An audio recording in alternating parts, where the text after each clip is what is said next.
Рассмотрим вид теплопередачи теплопроводность.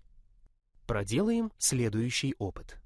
К металлическому стержню с помощью воска прикрепим несколько кнопок.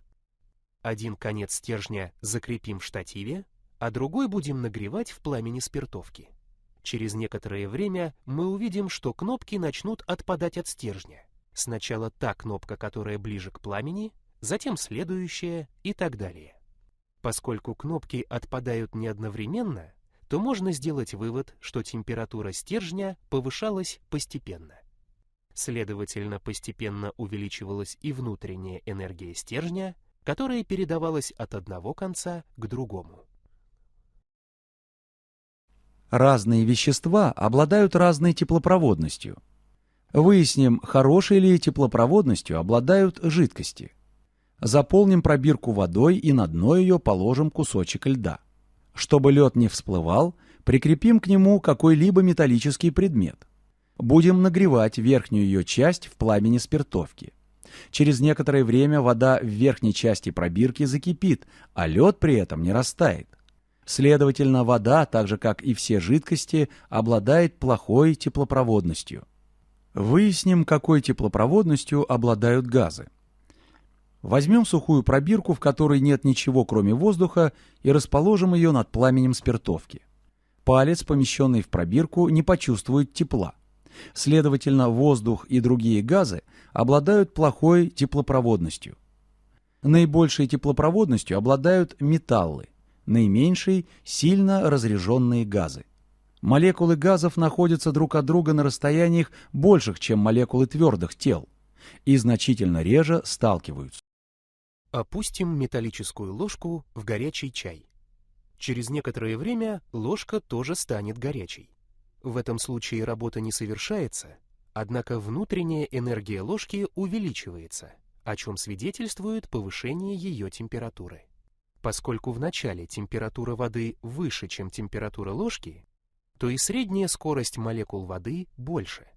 А это означает, что молекулы воды обладают большей кинетической энергией, чем частицы металла, из которого сделана ложка. При столкновениях с частицами металла молекулы воды передают им часть своей энергии, и кинетическая энергия частиц металла увеличивается.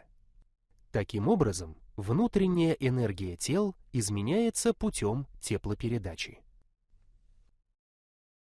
Сделаем из бумаги вертушку и поместим ее над электрической лампочкой, включенной в сеть.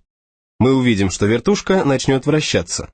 Это происходит потому, что нагретые от лампочки менее плотные слои воздуха под действием Архимедовой силы поднимаются вверх, а более холодные опускаются вниз и занимают их место. Основную роль в образовании в атмосфере потоков воздуха, ветров, играет конвекция. На берегу водоемов в жаркий летний день вода нагревается солнцем медленнее, чем суша. Соответственно, воздух над сушей нагревается сильнее, чем над водой. Его плотность уменьшается, уменьшается и давление. Над сушей оно меньше, чем над водой.